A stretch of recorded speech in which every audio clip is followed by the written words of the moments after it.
ఇప్పుడు సమగ్ర సర్వే అని చేస్తున్నారు. ఇంకోటి ఏంటంటే 11 నెలలు అయింది. నెక్స్ట్ 11 నెలలు అయింది గవర్నమెంట్ వచ్చి ఒక్క పథకం ఇంతవరకు అమలు కాలేదు. ఓకే. నా ఇంతకుముందు సర్వే అని చెప్పి అది పాములన్నీ తీసుకొని అది తీసుకొచ్చి చెత్తకుండి లేచింది. ప్రజాపాలనవే ప్రజాపాలనది నింపిర్రు అప్పుడు. నింపినాం. అందరం పనులు ఇడిచిపెట్టుకొని లైన్లో నిలవడం. ఎన్ని గ్యారెంటీలకు? అందులో 6 గ్యారెంటీలో వాడు ఇచ్చింది ఒక్క గ్యారెంటీ లేదు మీకు. ఏం లేదు. 100 మందిలో 10 మందికి వచ్చింది. అది 100 మందిలో 10 మందికి వచ్చింది అంతే. 90 మందికి రాలే. రైతు బంధుబీ వచ్చేది, రైతు బంధుబీ రాలేదు. కమ్సే 3 ఎకరాలు ఉన్న 4 ఎకరాలు 5 ఎకరాలు ఇప్పటి వరకు రాలేదు రైతు బంధు. మరి 2 లక్షల రుణమాఫీ అన్నాడు. కమ్సే 1,50,000 ఉన్న దానికి రుణమాఫీ కాలేదు. ఏంది కాలేదా రుణమాఫీ? మరి గవర్నమెంట్ చేసిందని చెప్తున్నా. ఎంత 100%లో 10% చేసింది అంతే. మీరే అడగండి. ఇప్పుడు 48,000 కోట్లు అని చెప్పిండు, 18,000 కోట్లు మాఫ్ చేసిండు. ఇంకెన్ని ఎక్కడ పోయినాయి ఈ పైసలన్నీ? దీని లెక్క ఉండాలి కదా. మేము మీడియా తరఫు నుంచి అడిగితే కేసీఆర్ ఉన్నప్పుడు సంవత్సరంలో 2 సార్లు వేసిండు. 2 సార్లు వచ్చేదా నీకు? సంవత్సరంకి 2 సార్లు వేస్తా అని చెప్పిండు. 6 నెలలకు 6 నెలలకు ఇచ్చారు. మరి ఈయన ఎందుకు ఇస్తలేడు? ఆయన ఎట్లకైనా ఇచ్చిండు, ఈయన ఎందుకు ఇస్తలేడు? మరి మొన్న మంత్రి ఏమంటున్నట్టే ప్రభుత్వంతో డబ్బులు లేవు, అందుకే రైతు బంధు లేట్ అవుతుంది అంటున్నారు. ప్రభుత్వం డబ్బులు లేకుండా ఆ కేసీఆర్ దగ్గర డబ్బులు ఎక్కడి నుంచి వచ్చినాయి? మళ్ళీ ఇప్పుడు కేసీఆర్ దగ్గర డబ్బులు ఎక్కడి నుంచి వచ్చినాయి? ఇప్పుడు ఆయన దగ్గర ఆయన ఇంట్లోకైనా అయితే ఇవ్వలే కదా కేసీఆర్. ప్రజల ట్యాక్స్తోనే కదా గవర్నమెంట్కి ఇచ్చింది. ట్యాక్స్ ఇచ్చింది. ఇప్పుడు నువ్వెందుకు ఇవ్వలేకపోతున్నావు?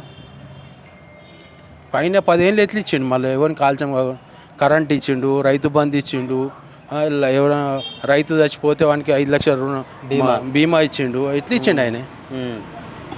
మళ్ళీ వీళ్ళు మీరే చూడండి. 10 ఏళ్ళ పాలన ఎట్లున్నది, 70 ఏళ్ళు వస్తుంది కాంగ్రెస్ చేసిన పరిపాలన ఎట్లున్నది, ఇప్పుడు అంతే ఉన్నది. అంతేనా? ఇంతకుముందు ఏం లేదు. నేను చూస్తున్నా కదా. నేను 42 ఏళ్ళు నా ఏజ్ వచ్చి 42 ఏళ్ళు అవుతుంది. నేను 42 ఏళ్ళు వస్తుంది మేము ఇంట్లో కిరాయి ఇంట్లోనే ఉంటాను అంతే. ఇప్పటికి 40 ఏళ్ళు వస్తుంది. మా అమ్మ చిన్నగా ఉన్నప్పుడు వచ్చింది ఆమె హైదరాబాద్కు. ఓకే. హైదరాబాద్ అప్పుడు 7 దాకా ఉండే, ఓన్లీ చదవదాకానే హైదరాబాద్ ఉండే. అంతకుముందు హైదరాబాద్ లేకుండే. అంతా గడ్డి సైన్లో ఉండే ఇవన్నీ సిటీ మొత్తంలో.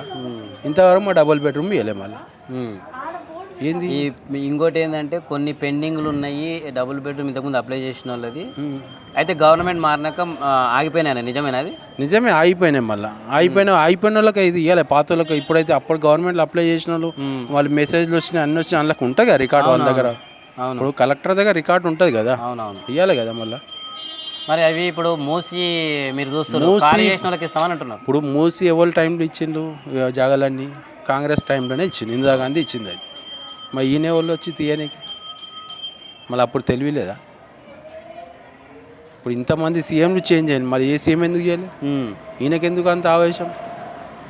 ఇంకోటి ఇప్పుడు మీరు సమగ్ర సర్వే మీ దానికి వచ్చారు కదా, ఏమేమి క్వశ్చన్లు అడిగారు?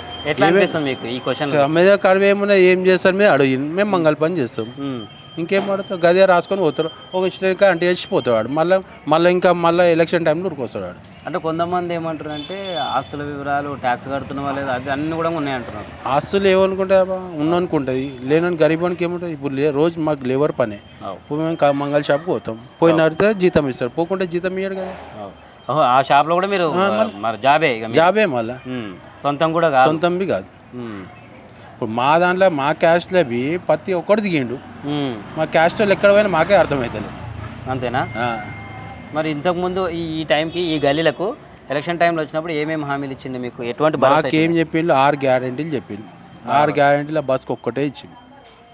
అది మన బస్కు ఎవరికి ఇచ్చిండు? ఆడవాళ్ళకి ఇచ్చిండు. బస్ సార్ ఎవడు ఇవ్వమని బస్కి ఫ్రీ బస్ ఎవడు ఇవ్వమని వాడికి. ఫ్రీ బస్ ఎవరికి ఇవ్వాలి? 60 ఏళ్ళ ముసలి 50 ఏళ్ళ ముసలి కాలేజ్ పిల్లలకి ఇస్తే మంచిగా ఉంటుంది. నువ్వు పైసగల్లోనికి ఇచ్చినావు, లేనోనికి ఇచ్చినావు. ఎవరికి ఇచ్చినావు? అది కారులో వస్తుంది, అక్కడ దిగుతుంది, బస్సు ఎక్కిపోతుంది. అది ఎవరికి లాభం? అంతే. ఇంకా ఫ్రీ బస్ అనేది ఎవరికి ఇవ్వాలి? మీరే చెప్పండి. 60 ఏళ్ళు ఉన్న వాళ్ళకు, 60 ఏళ్ళు ఉన్న వాళ్ళకు, 50 ఏళ్ళు ఉన్న వాళ్ళకు భార్య భర్తలకు ఇస్తారు. వాళ్ళు ఏదో యాత్రలకో ఏదో గుడ్లకో ఏరుకో పోతారు. కాలేజ్ పిల్లలకి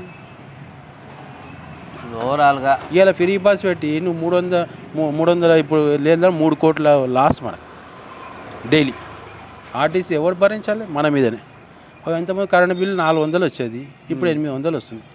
అంటే మీకు ఇప్పుడు ఫ్రీ కరెంట్ 200 యూనిట్లు వస్తలే ఇప్పుడు మా షాప్కు వస్తలేదు మాకు, వస్తలేదు. కరెంట్ బిల్ డబల్ వస్తుంది. మరి ఫ్రీ కరెంట్ ఇస్తాం, ఫ్రీ కరెంట్ ఎవరికి ఇస్తుండు?